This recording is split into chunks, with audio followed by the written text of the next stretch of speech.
राम राम जी साਰਿਆਂ ने आप सभी का हार्दिक स्वागत है अपने यूट्यूब चैनल नियति क्लासेज में। आज हम HSSC असिस्टेंट लाइनमैन है इसका प्रीवियस पेपर जो 2020 में लिया गया था उस पेपर का सॉल्यूशन लेकर आए हैं। अगर वीडियो अच्छी लगे तो वीडियो को लाइक करना, शेयर करना और चैनल को सब्सक्राइब करना। ये जितने भी क्वेश्चन हैं ग्रुप सी के मेंस के लिए बहुत इंपॉर्टेंट है क्योंकि HSSC क्वेश्चन को बार बार रिपीट करती है। तो वीडियो को लास्ट तक देखना और इससे पहले एक और पेपर सोल्व करवा रखा है उसे भी जाके ज़रूर देखना। तो यहाँ पर फर्स्ट क्वेश्चन क्या हमारा, निम्नलिखित में से गलती शब्द का पर्यायवाची ज्ञात कीजिए। तो ये सबसे पहले हिंदी के क्वेश्चन पूछ रखे हैं। तो गलती शब्द है, इसका पर्यायवाची शब्द क्या होता है? त्रुटि। त्रुटि का मतलब भी क्या होता है? गलती। तो ऑप्शन डी हमारा यहाँ पर आंसर हो जाएगा। अगला क्वेश्चन है, निम्न में से कौन वरदान का विलोम है? तो वरदान का विलोम कौन सा है? अभिशाप। एक तो वरदान, अभिशाप मतलब श्राप देना। तो वरदान का विलोम क्या है? अभिशाप। ऑप्शन सी हमारा आंसर हो जाएगा। अगला क्वेश्चन है, दिए गए मुहावरों का सही अर्थ बताइए। अंग अंग मुस्कुराना, इसका मतलब क्या होता है? बहुत सहयोग करना, बहुत सहायता करना, बहुत प्रसन्न होना, एक समान व्यवहार करना। तो अंग अंग मुस्कुराना मतलब बहुत प्रसन्न होना। ऑप्शन सी हमारा आंसर हो जाएगा। अगर किसी ने हरियाणा जीके की क्लासेस देखनी है तो बहुत अच्छे नोट्स बना रखे हैं, उन पर वीडियो बना रखी है मैंने, एक बार प्ले लिस्ट में जाके ज़रूर देखना। 22 के 22 ज़िलों पर वीडियो बना रखी है करंट अफेयर की, और जितने भी और हैं जैसे वनों पर 2023 की अपडेट के साथ वीडियो बना रखी है, जाके ज़रूर देखना। चौथा क्वेश्चन क्या हमारा, निम्नलिखित में से दिए गए वाक्य के एक वचन को चुनिए। उसके हाथ से डिब्बे गिर गए, एक वचन बताना है। ये देखो डिब्बे मतलब बहुत सारे डिब्बे थे, तो हम इसी से निकाल लेंगे डिब्बे। इसमें भी डिब्बे है, इसमें डिब्बा, इसमें डिब्बा, इसमें डिब्बे। ये तो बहुवचन को दर्शा रहे हैं डिब्बे, यानी कि बहुत सारे डिब्बे, यानी कि ये दो तो गए। उसके हाथ से डिब्बा गिर गया या फिर उसके हाथों से डिब्बा गिर गया, एक वचन बताना है तो हाथ एक वचन में आएगा, तो ऑप्शन ए हमारा आंसर हो जाएगा। तो ऑप्शन क्या है हमारा आंसर। अगला क्वेश्चन है, निम्न में से बहुवचन का सही परिभाषा चुनिए। तो बहुवचन मतलब जिसमें एक से अधिक के बारे में बताया गया हो। शब्दों के उस रूप को जिससे किसी वस्तु की एक संख्या का बोध हो। एक संख्या, संख्या एक का बोध हो मतलब एक वचन होता है। शब्दों के उस रूप को जिससे संपूर्ण जाति का बोध हो। संपूर्ण जाति का बोध क्या होता है? जातिवाचक। किसी कार्य को करने या होने का बोध हो, ये क्या होता है? किसी वस्तु की संख्या अनेक होने का ज्ञात हो, तो एक से अधिक वस्तुओं का ज्ञात हो, उसको क्या कहते हैं? बहुवचन। बहुवचन की परिभाषा बतानी थी। तो इसका आंसर क्या हो जाएगा? ऑप्शन डी, किसी वस्तु की संख्या अनेक होने का ज्ञान हो। छठा क्वेश्चन क्या है? इंग्लिश का। ये 5 क्वेश्चंस हिंदी के पूछ रखे थे, अगर किसी को नहीं पता तो बता दूँ, ये ALM का पेपर है, 2020 में लिया गया था। इसमें सिनोनिम बताना है हमने लिबर्टी का। लिबर्टी मतलब छूट, आज़ादी। राइट, राइट मतलब दो केस में जा सकता है। राइट मतलब सही, एक राइट मतलब अधिकार। ये मेरा राइट है, ये इस कहते हैं ना, ये हमारा राइट है, फंडामेंटल राइट्स। तो ये क्या होता है? अधिकार। लॉ मतलब कानून। रेस्ट्रिक्ट मतलब पाबंदियाँ। फ्री मतलब आज़ाद। तो लिबर्टी का सिनोनिम क्या हो जाएगा? फ्री। ऑप्शन डी हमारा आंसर हो जाएगा। इसमें हमने एंटोनिम बताना है, यानी कि अपोजिट बताना है इसका। ट्रेटर। ट्रेटर का मतलब क्या होता है? गद्दारी। जो गद्दारी है, गद्दारी करता है, देशद्रोही, उसको क्या बोलते हैं? ट्रेटर। लवर मतलब प्रिय, किलर सबको पता है, ऑफिसर। और पैट्रियोट इसका मतलब क्या होता है? देशभक्त। और ट्रेटर इसका मतलब क्या होता है? देशद्रोही। तो इसका एंटोनिम क्या हो जाएगा? ऑप्शन सी हमारा आंसर हो जाएगा। Choose the correct meaning for at ड्रैगन ड्रोन्स। तो ये क्या पूछ रखा है? ये ईडियम पूछ रखा है, एट ड्रैगर्स ड्रोन। इसका मतलब क्या होता है? दुश्मन। Friendly, helpful, smooth at ease, hostile. Bitterly hostile मतलब कट्टर दुश्मन। इसका क्या हो जाएगा? ईडियम फ्रेज है इसी, एट ड्रैगर्स ड्रोन। इसका आंसर क्या हो जाएगा? Option C. अगला क्वेश्चन क्या है? ग्रामेटिकल करेक्ट सेंटेंस बताना है हमने इसमें।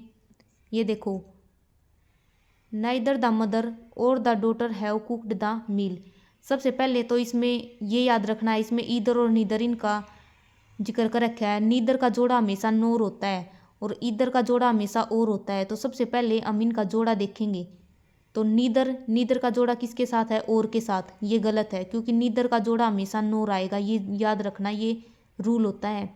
ईदर का साथ और के साथ होता है, नीदर का नोर के साथ। तो ऑप्शन ए हमारा कट गया, नीदर नोर, ये ठीक है। ईदर नोर का जोड़ा नहीं होता, ईदर और का जोड़ा होता है। तो ऑप्शन ए और ऑप्शन डी तो हमारे ऐसे ही कट गए, बच गया ऑप्शन बी और ऑप्शन सी। तो अब देखो, ईदर द मदर और the daughter has cooked the meal, neither the mother nor the daughter have cooked the meal. तो इसमें क्या है, जब भी ईदर और नीदर नोर का जोड़ा आता है तो हम उसमें क्या करते हैं, बाद वाले के साथ हम अपनी वर्ब लगाते हैं। तो इसमें देखो, इसमें ना तो माँ ने ना बेटी ने खाना पकाया मतलब। तो इसमें देखो, ईदर और हमेशा बाद वाले के साथ हम क्या करेंगे, अपनी जो वर्ब है हेल्पिंग वर्ब वो लगाएंगे।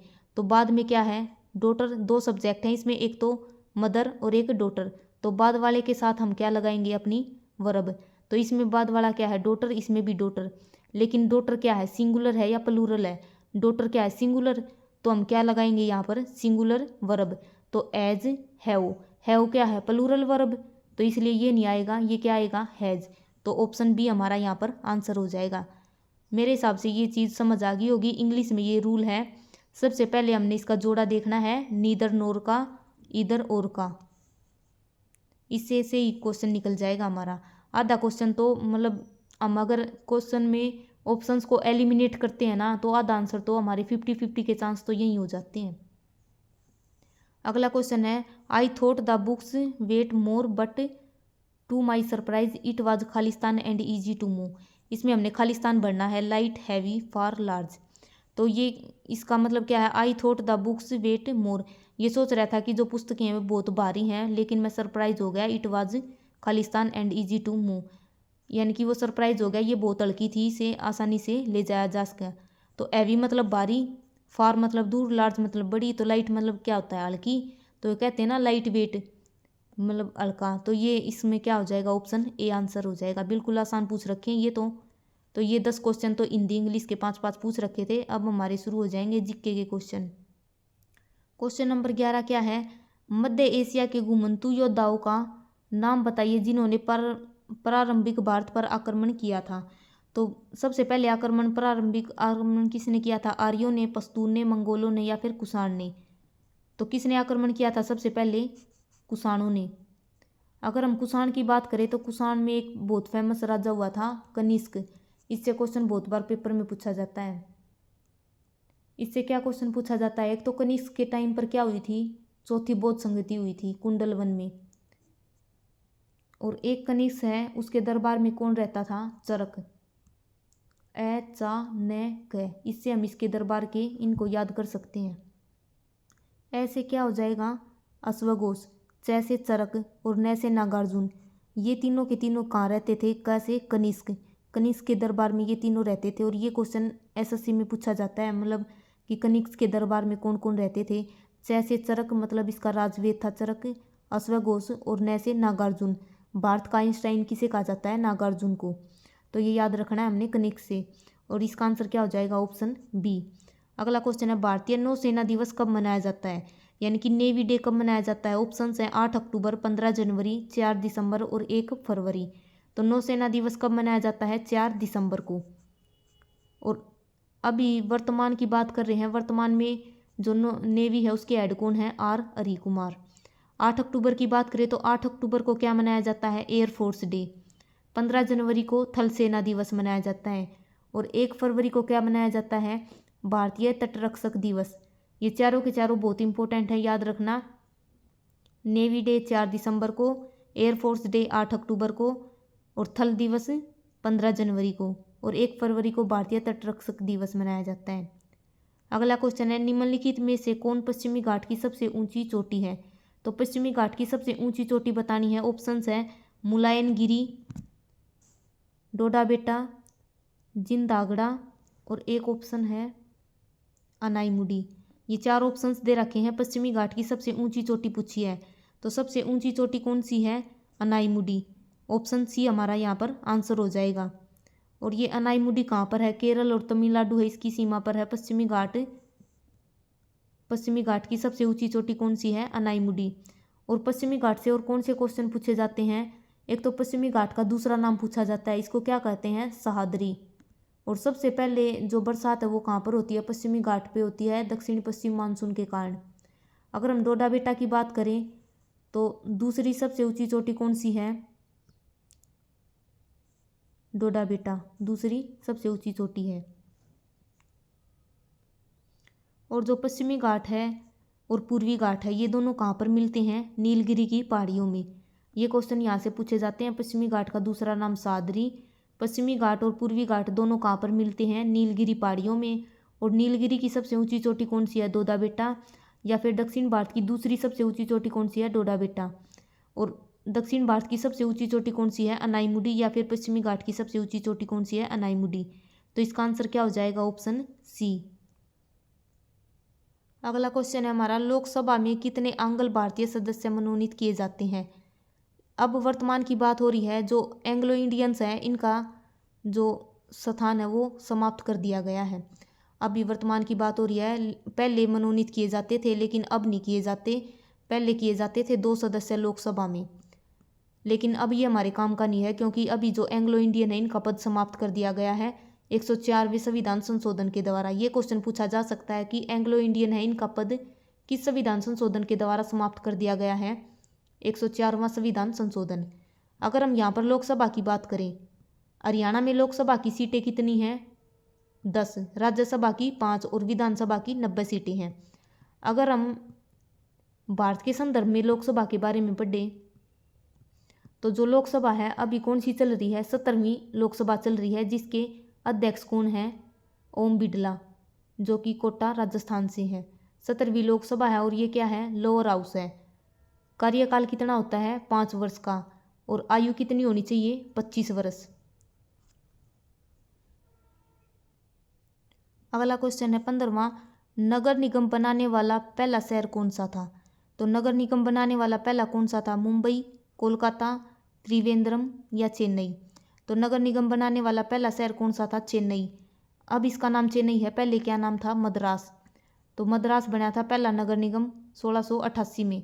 अब इसका नाम क्या हो चुका है? चेन्नई। अगर हम यहाँ पर बात करें मुंबई की, सालसेट द्वीप पर स्थित है मुंबई। गेटवे ऑफ इंडिया किसे कहा जाता है? मुंबई को। गेटवे ऑफ हरियाणा किसे कहा जाता है? बहादुरगढ़ को। गेटवे ऑफ इंडिया किसे कहा जाता है? मुंबई को। सपनों का शहर कौन सा है? मुंबई। अगर हम यहाँ पर कोलकाता की बात करें तो कोलकाता से बहुत इंपॉर्टेंट है जो क्वेश्चन पूछे जाते हैं। अंग्रेजों द्वारा बसाया गया पहला शहर कौन सा था? कोलकाता। फोर्ट विलियम कहाँ पर है? कोलकाता में। आरबीआई का हेडक्वार्टर है।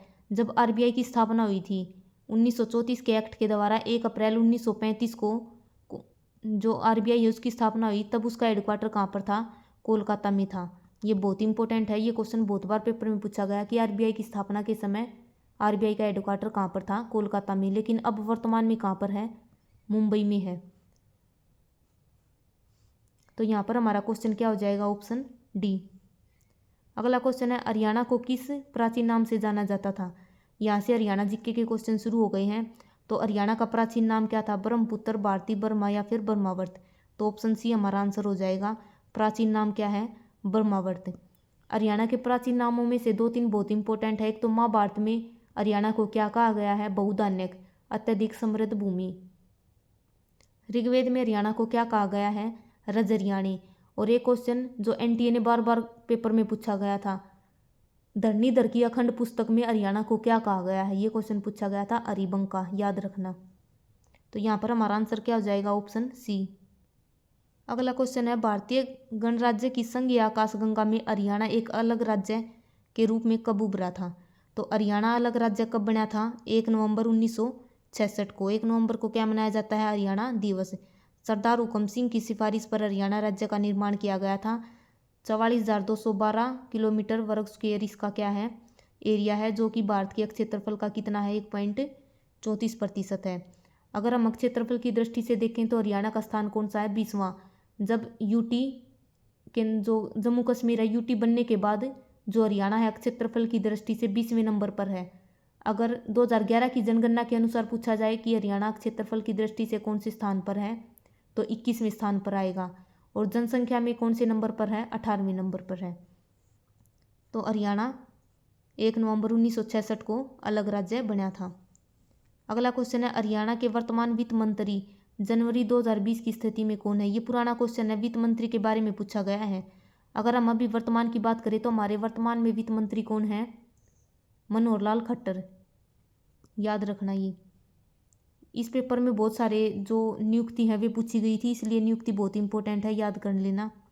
अगला क्वेश्चन है, फरवरी 2020 तक हरियाणा की महिला व बाल विकास मंत्री कौन है? कमलेश टांडा। ऑप्शन डी हमारा आंसर हो जाएगा। अगला क्वेश्चन है, फेमिना मिस हरियाणा 2019 का खिताब किसने जीता था? ये पेपर 2020 में लिया गया था, इसलिए 2019 का पूछ रखा है। इस 2019 में कौन बनी थी? सोनल शर्मा। अगर हम भारत में देखें तो अभी वर्तमान में जो फेमिना मिस इंडिया है 2023 में, वो कौन बनी है? नंदनी गुप्ता बनी है फेमिना मिस इंडिया। और एक क्वेश्चन और बहुत इंपॉर्टेंट है, अभी 2023 में मिस यूनिवर्स कौन बनी है?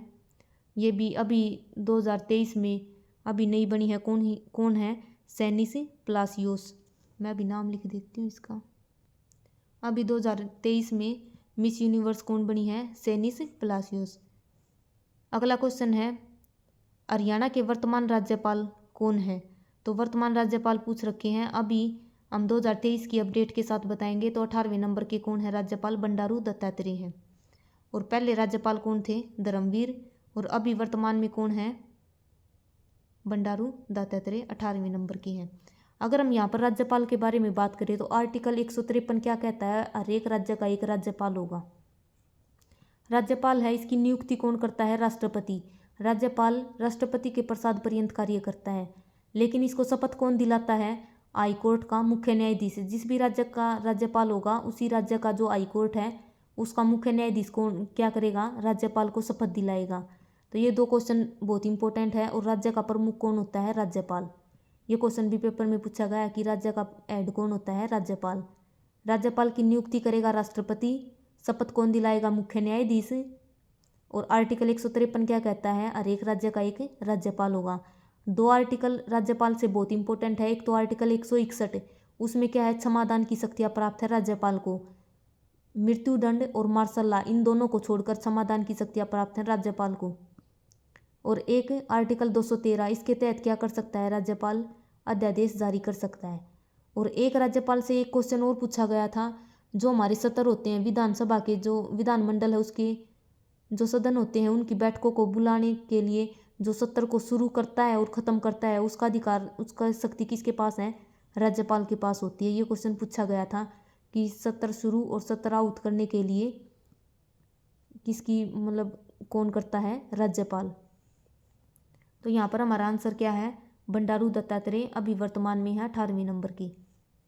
अगला क्वेश्चन है, हरियाणा के वर्तमान सचिव कौन है? तो हमने वर्तमान सचिव बताने हैं, 2020 के हैं ये, लेकिन अब हम 2023 की बात करें तो हरियाणा के मुख्य सचिव कौन है? संजीव कौशल। तो अभी वर्तमान में कौन है मुख्य सचिव? संजीव कौशल।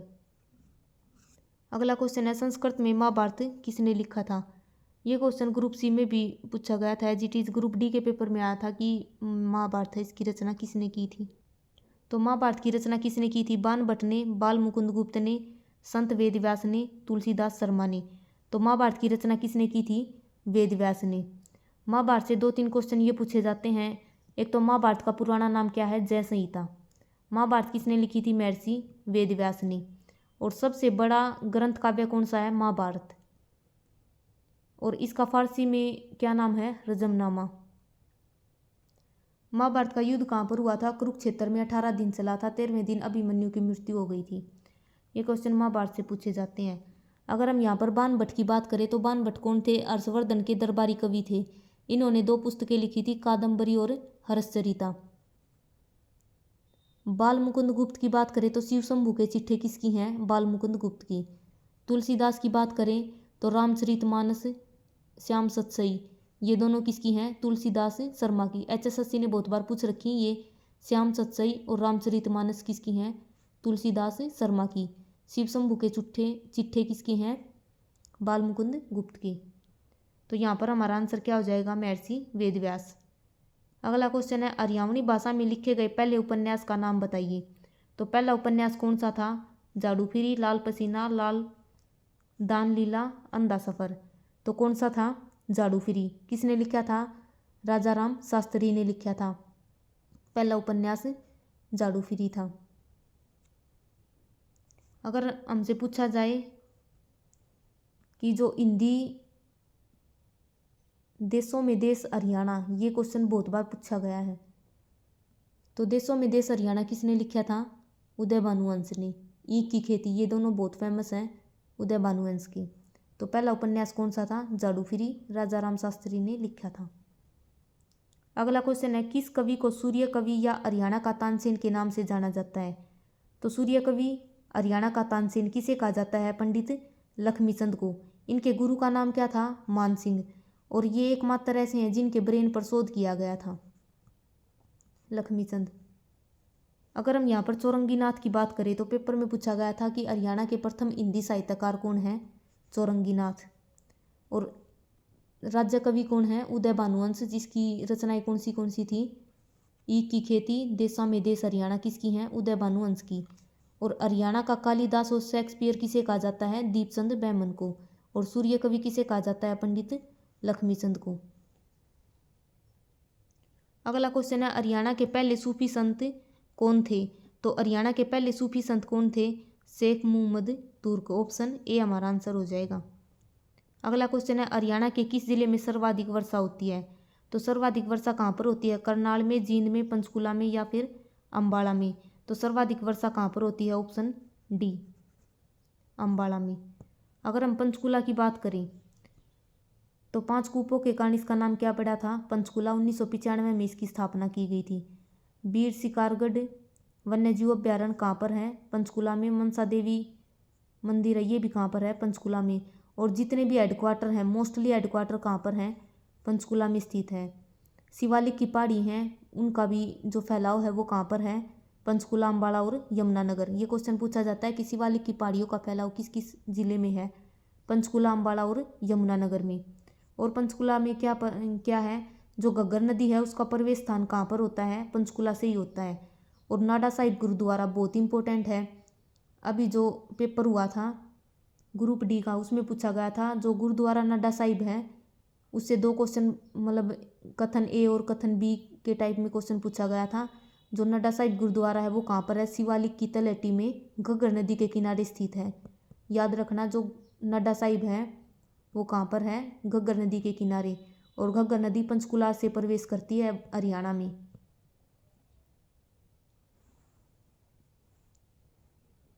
करनाल में क्या है? लिबर्टी के जूते, NDRI national dairy research institute, ये कहाँ पर है? करनाल में।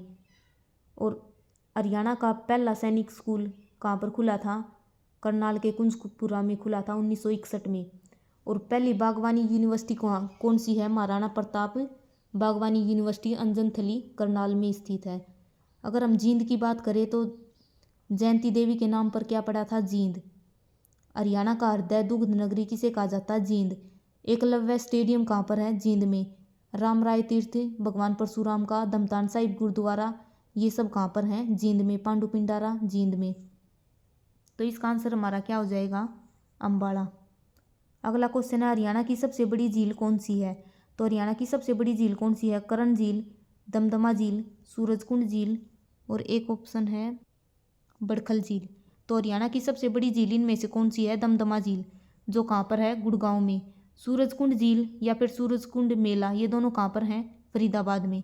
बड़खल झील ये भी फरीदाबाद में है। कर्ण झील कहाँ पर है? करनाल में, जिसे चक्रवर्ती झील भी कहा जाता है।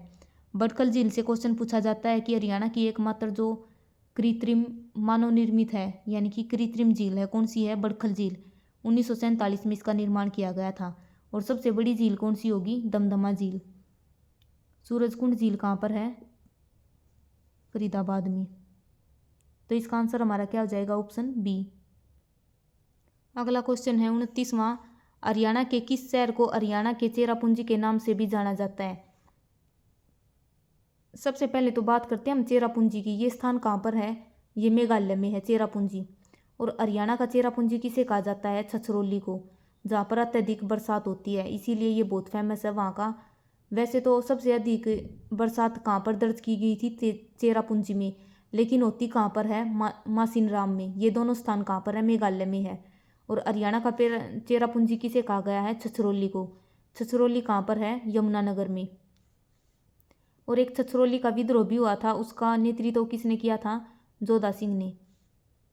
बिलासपुर, ये भी कहाँ पर है? यमुनानगर में। और बिलासपुर का मेला पेपर में बहुत बार पूछा जाता है कि बिलासपुर मेला कहाँ पर लगता है? यमुनानगर में। जगाधरी, इसमें क्या है? जो रेलवे का वर्कशॉप है एकमात्र हरियाणा का, वो कहाँ पर है? जगाधरी, यमुनानगर में है। अगला क्वेश्चन है, हरियाणा में किस जिले में साक्षरता दर सबसे अधिक है? तो सबसे अधिक साक्षरता किस जिले की अधिक है? मेवात की, पानीपत की, पलवल की या फिर गुड़गांव की? तो सबसे अधिक साक्षर कौन है? गुरुग्राम की। सबसे अधिक साक्षर है, सबसे कम लिंगानुपात है। सबसे कम साक्षर हैं मेवात के और सबसे अधिक लिंगानुपात है। ये दोनों आपस में अपोजिट है, दोनों को याद रखना। सबसे अधिक साक्षरता दर वाला गुरुग्राम, सबसे कम साक्षरता दर वाला मेवात। सबसे अधिक लिंगानुपात मेवात का, सबसे कम लिंगानुपात गुड़गांव का। अगर हम यहाँ पर पलवल की बात करें तो पलवल से याद रखना, जो वन है, अभी जो रिपोर्ट आई थी भारतीय वन सर्वेक्षण की 1987 में शुरू हुई थी, देहरादून से निकलती है, 2 साल में एक बार आती है। तो उस रिपोर्ट में सबसे मतलब परसेंटेज वाइज सबसे कम वन कहाँ पर है? पलवल में है। सबसे अधिक क्षेत्रफल वाइज और परसेंटेज वाइज कहाँ पर है? पंचकुला में। लेकिन परसेंटेज वाइज सबसे कम कहाँ पर है? पलवल में। क्षेत्रफल में सबसे कम कहाँ पर है? फतेहाबाद में। और सेकंड नंबर पर कहाँ पर है? पानीपत में। अगर किसी ने मेरी ये क्लासेस नहीं देखी हैं, वन पर बना रखी हैं, परिवहन पर, मतलब जितने भी टॉपिक हैं हरियाणा के, सभी टॉपिक पर एक एक क्वेश्चन जो हरियाणा में पूछा गया है ढूंढ ढूंढ के बढ़िया से नोट्स बनाकर वीडियो बना रखी है मैंने। एक बार उन्हें जाके ज़रूर देखना, पेपर के लिए बहुत फ़ायदेमंद होंगी। तो यहाँ पर हमारा क्वेश्चन क्या हो जाएगा? Option D. अगला क्वेश्चन है, पहली पंचायती राज प्रणाली का उद्घाटन खालिस्तान द्वारा किया गया था। जो पंचायती राज है ये क्या था? ये महात्मा गांधी का सपना था, लेकिन महात्मा गांधी तो 1948 में इनकी मृत्यु हो जाती है। 30 जनवरी 1948 को नथुराम गोडसे इनकी हत्या कर देते हैं गोली मारकर। तो जो ये पंचायती राज है महात्मा गांधी का सपना था, ये किसने पूरा किया था? जवाहरलाल नेहरू ने पूरा किया था। तो पहली पंचायती राज प्रणाली है, इसका उद्घाटन किसने किया था? पंडित जवाहरलाल नेहरू ने किया था। पंडित जवाहरलाल नेहरू कौन थे? हमारे देश के पहले प्रधानमंत्री कौन थे? पंडित जवाहरलाल नेहरू। अगर हम यहाँ पर पंचायती राज की बात करें तो सबसे पहले पंचायती राज कहाँ पर लागू हुआ था? 2 अक्टूबर 1959 को नागौर डिस्ट्रिक्ट राजस्थान में लागू हुआ था। 2 अक्टूबर को, इसीलिए 2 अक्टूबर को किया था क्योंकि महात्मा गांधी का सपना था ये पंचायती राज का, इसलिए 2 अक्टूबर 1959 को नागौर डिस्ट्रिक्ट राजस्थान में सबसे पहले लागू किया गया था। 1957 में क्या आई थी? बलवंत राय मेहता समिति आई थी, जिसमें 3 टायर बताए गए थे पंचायती के, और वे तीनों टायर कौन कौन से हैं वे पेपर में पूछे जाते हैं। सबसे नीचे वाला लेवल 1 कौन सा था? ग्राम पंचायत, उसके बाद ब्लॉक समिति और उसके बाद जिला परिषद। तो यही क्वेश्चन पेपर में पूछे जाते हैं, तीनों लेवल याद रखना, ग्राम पंचायत, ब्लॉक समिति और जिला परिषद। अगर हम यहाँ पर महात्मा गांधी के बारे में बात करें तो महात्मा गांधी ने 1917 में चंपारण विद्रोह राजकुमार शुक्ला इनको बुलाकर लेकर गए थे। 1920 में असहयोग आंदोलन शुरू किया था। 5 फरवरी 1922 को इन्होंने असहयोग आंदोलन वापस ले लिया। 1942 में भारत छोड़ो आंदोलन शुरू किया। महात्मा गांधी की एक पुस्तक है माई एक्सपेरिमेंट विद ट्रूथ, बहुत बार पेपर में पूछी गई है। मैंने महात्मा गांधी पर पूरी वीडियो बनाई है। जितने भी महात्मा गांधी से रिलेटेड जो भी क्वेश्चन पूछे जाते हैं, जैसे दक्षिण अफ्रीका में इन्होंने नटाल कांग्रेस की स्थापना की थी, कौन सा अखबार लिखा था? इंडियन ओपिनियन नाम का। पूरी सीरीज में इनके पूरी जीवनी लिख रखी है और वहाँ से क्वेश्चन बिल्कुल पूछे जाएंगे, क्योंकि बहुत बार पेपर में यह आता है कि क्रोनोलॉजिकल ऑर्डर में लगाए।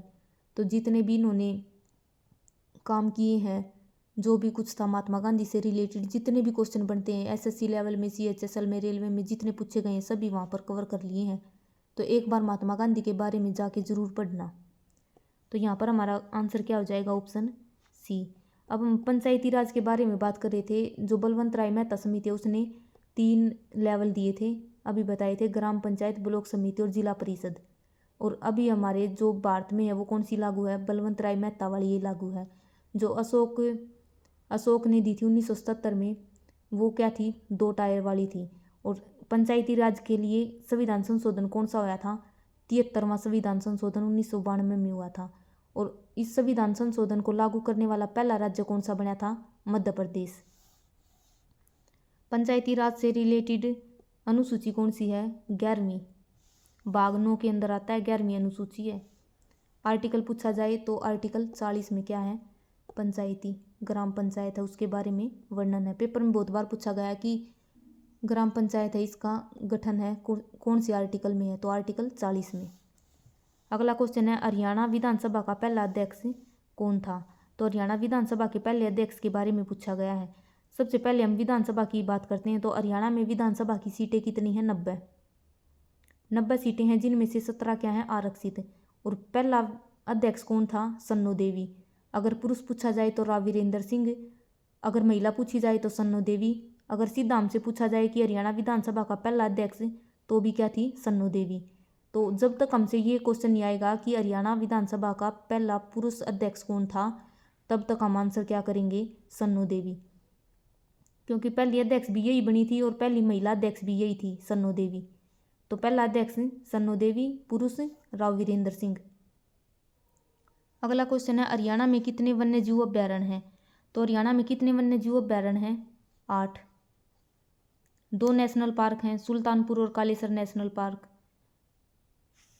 सुल्तानपुर नेशनल पार्क कहाँ पर है, गुड़गांव में। कालेसर नेशनल पार्क कहाँ पर है, यमुनानगर में। 8 वन्य जीव अभ्यारण्य है। सबसे बड़ा वन्य जीव अभ्यारण्य कौन सा है, अबूबशहर वन्य जीव अभ्यारण्य जो सिरसा में है। और सबसे छोटा कौन सा है, छिलछिला वन्य जीव अभ्यारण्य जो कुरुक्षेत्र में है। ये क्वेश्चन पूछे जाते हैं, सबसे बड़ा और सबसे छोटा जरूर याद रखना। तो यहाँ पर हमारा आंसर क्या हो जाएगा, ऑप्शन बी। अगला क्वेश्चन है, हरियाणा राज्य हर साल खालिस्तान को वृक्ष दिवस मनाता है, तो वृक्ष दिवस कब मनाया जाता है, 15 जुलाई को। 18 जुलाई को क्या होता है, नेल्सन मंडेला उनकी जयंती होती है, लॉन्ग वॉक टू फ्रीडम। ये किसकी ऑटोबायोग्राफी है, नेल्सन मंडेला की। 26 जुलाई को क्या हुआ था, कारगिल, जो कारगिल युद्ध हुआ था 26 जुलाई को हुआ था 1999 में, जिसमें भारत वालों ने पाकिस्तान की औकात दिखाई थी। तो 26 जुलाई कारगिल विजय दिवस 26 जुलाई को मनाया जाता है। वृक्ष दिवस 15 जुलाई को मनाया जाता है। अगला क्वेश्चन क्या है, हरियाणा के वृक्ष पशु पुरुष के नाम से किसे जाना जाता है, तो ट्री मैन ऑफ हरियाणा किसे कहा जाता है, देवेंद्र सूरा को। ऑप्शन ए हमारा आंसर हो जाएगा। ट्री मैन ऑफ इंडिया कौन, हरियाणा कौन है, देवेंद्र सूरा। और अभी बताया था वृक्ष दिवस कब मनाया जाता है, 15 जुलाई को। और एक क्वेश्चन पूछा जाता है कि grinning of Haryana, grinning of Haryana कब हुआ था, 1989-90 को। और हरियाणा वन नीति कब लागू हुई थी, कमेंट करके बताना। अगला क्वेश्चन है, खालिस्तान कंप्यूटर ऑपरेटिंग सिस्टम का केंद्रीय घटक है, तो ऑपरेटिंग सिस्टम का केंद्रीय घटक कौन सा होता है, कर्नल। अगला क्वेश्चन है, खालिस्तान लीवर युक्त एक पॉइंटिंग उपकरण है जो कंप्यूटर स्क्रीन पर कर्सर या अन्य ग्राफिकल ऑब्जेक्ट को चलाने के लिए विभिन्न दिशाओं में घुमाता है। तो ये सबसे पहले तो ये याद रखना है कि पॉइंटिंग डिवाइस जितने भी ये दे रखे हैं ये क्या है, पॉइंटिंग डिवाइस है। पेपर में पूछा जाता है कि निम्नलिखित में से कौन सा पॉइंटिंग डिवाइस है। लाइट पेन है, ये क्या है, ये एक इनपुट है, इनपुट देने के काम आता है। जॉयस्टिक है, इसका आंसर हो जाएगा। जॉयस्टिक है, इसको हम 360 डिग्री घुमा सकते हैं। और ये इसने पूछा है, कंप्यूटर स्क्रीन पर कर्सर या अन्य ग्राफिकल ऑब्जेक्ट को चलाने के लिए विभिन्न दिशाओं में घुमाता है, तो जॉयस्टिक इसका आंसर हो जाएगा। Optical scanner, touch sensitive screen, ये सारे क्या है, ये इनपुट डिवाइस हैं। पेपर में पूछे जाते हैं कि निम्नलिखित में से कौन सा इनपुट डिवाइस और कौन सा आउटपुट है, तो इसका आंसर क्या हो जाएगा, ऑप्शन बी। ये कंप्यूटर के क्वेश्चन पूछ रखे हैं इसमें। 38वां क्वेश्चन क्या है, खालिस्तान भी एक इनपुट डिवाइस है जिसका उपयोग स्क्रीन पर ऑब्जेक्ट की गति को नियंत्रित करने के लिए किया जाता है, तो इनपुट डिवाइस बताना है इनमें से कौन सा है। जॉयस्टिक, इसकी हमने अभी बात की थी, ये किस लिए काम आता है, कंप्यूटर स्क्रीन पर कर्सर या अन्य ग्राफिकल ऑब्जेक्ट को चलाने के लिए।